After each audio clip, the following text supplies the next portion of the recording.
and welcome to Conversations with Gofane. I'm Gofane Modise, and I am joined by the Innovator of the Year 2024. How are you? I'm very well, thank you. Could you briefly introduce yourself, just give us your background in IT and so on, and where you are now? Yes, my name is Tertius Zitzke. I'm the CEO of Foresight Holdings. It's a listed company on the Johannesburg Stock Exchange. I've been the CEO since COVID time, so started at a very difficult time. Yeah. But what we do is we really create magic with business processes today. If you look at the last 4 decades, okay, the 80s was really still mainframe. The PCs just came in. That's when I started my career in IT. Okay. Not to reveal your age. 79, beginning 79. Oh, wow. I was only 17 then. Jeez, yeah. And then the 90s was really all the connectivity of the world. So all of a sudden, you know, the world got connected with LANs and WANs and a file service, and the microcomputers expanded. And the 2000s was the revolution of internet. So everything got connected digitally and very fast and very thin. And then 2010s was really the decade of mobility. Mobile apps came into play. Yeah. Everybody started talking about the fourth industrial revolution and how the biggest car company doesn't have cars, Uber and all that stories. And then everybody predicted that 2020s will be automation, and a lot of automation on devices and IoT and autonomous motors and all that stuff. But then beginning 2020, when COVID struck, it turned the whole world into the automation all of a sudden of processes around people. And that's where we are today. So, I mean, the amount of investments that went into hybrid working, and I mean, it was within months and weeks that you simply couldn't go back to work. You had to work from your home. Data, connectivity, all those things, it just boosted our industry. And then 2 years ago, when all the co-pilots and the new models, multimodal models came out, started being, when this whole thing about artificial intelligence.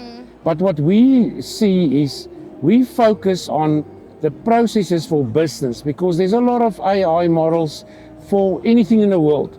But business is so unique. I mean, and this is what I said when I got the award, innovation is just brilliant basics. It's nothing else than so brilliant good. basics, Yeah. but it's just in a process now.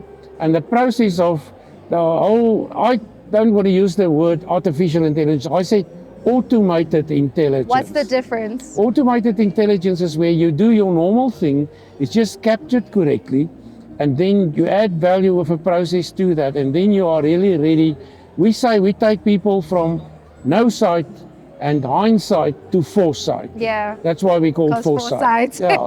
And speaking of foresight, you also did have the foresight to understand that the generation, there are people that don't know anything about innovation or tech and so on. So I do understand that you did a lot of trading because you didn't talk. Can you maybe touch on that? My big kicker in innovation started beginning of this year, January. I started a training course at MIT, Massachusetts Institute of Technology. Yeah.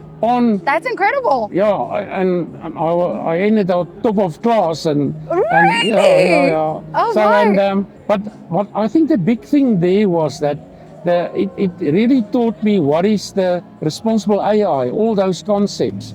Like we were the first company in the world that produced our annual report, integrated report in July this year, in August this year, on a co-pilot.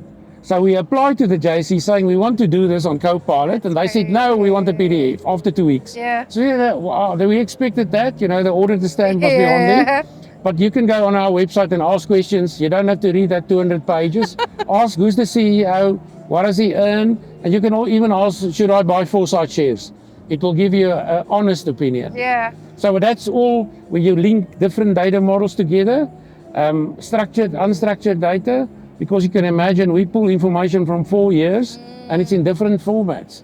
So this co-pilots and the answers that you get, you know, you need to be very careful in what you do. Yeah. Responsible. Yeah. I mean, I'm really taken aback by this MIT business. If you had started off that way, I'd be very, very intimidated. But also, I want to say that sometimes the word innovation or the term innovation is very intimidating, especially when we look at small businesses as well that really want to be players in this digital front, but just don't know how to go about it. What would you advise them? I think the problem starts at the top, at the leaderships of organizations. I think leaders are probably a bit scared for it, you know, because this is a huge animal. Everybody say, the CEO, you must do it now, okay? But are they really, you know? So a simple example, if you capture an invoice or do your sales just on one account, cash one, what does that data mean? You don't know who's the customer, you don't know what you sold to, what person. So if you structure it well, so the most important thing is the structure of data, and then you can go forward to add value to the processes, and then you can say, I've got now automated intelligence. I like that. That's why you won. That's it. So tell me this before we close. What does winning Innovator of the Year mean to you? I think for our people, it's really what we've been driving. Next week, Thursday, 31st, we've got a big conference at Microsoft, and we're going to show... Am I getting an invite? No? You can surely be there. But we will show 36 examples of what we do now in business with automation. 36 is a lot. Like, I mean, you know, if you're in the HR department today, you put one advert out for a position, you get 500 CVs. South Africa, there's a lot of people without work. How do you evaluate that CVs? So we throw it PDFs into a model, and it will match it to the job descriptions and the skills required, and say, this is your top 10 candidates. You don't even have to read all those documents.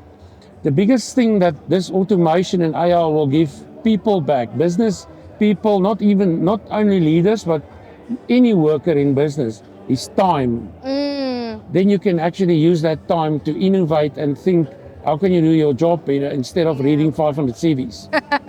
And I think what I'm also appreciating is that we're able to now make data-centric decisions as opposed to kind of haphazardly and frivolously doing things. So now we're able to save a lot of time, use the data wisely, and use that to inform the decisions we make now and the decisions, and maybe be in a position where we can be in a position where we're able to see risk management differently as well. Yeah, but I mean, the AI models will never make a decision for you. Right. It will just advise you on options and what's the best. Yeah. You know, and the more you learn it, the better it will get. Yeah. And then do you think Foresight is only going to get better from here? Definitely, yeah. Now we're expanding. We've got a great partnerships with Microsoft and Schneider and ABB and all the big guys and Aspen Tech. Yeah. I've got 105 engineers working for me as well that work with data from plants and mines or whatever and optimize that data, because we need to be more productive and more cost effective today in business. Absolutely. And that's why you won Innovator of the Year. Congratulations once again. Thank you. And thank you all so much for watching. We will see you next time. Thank you.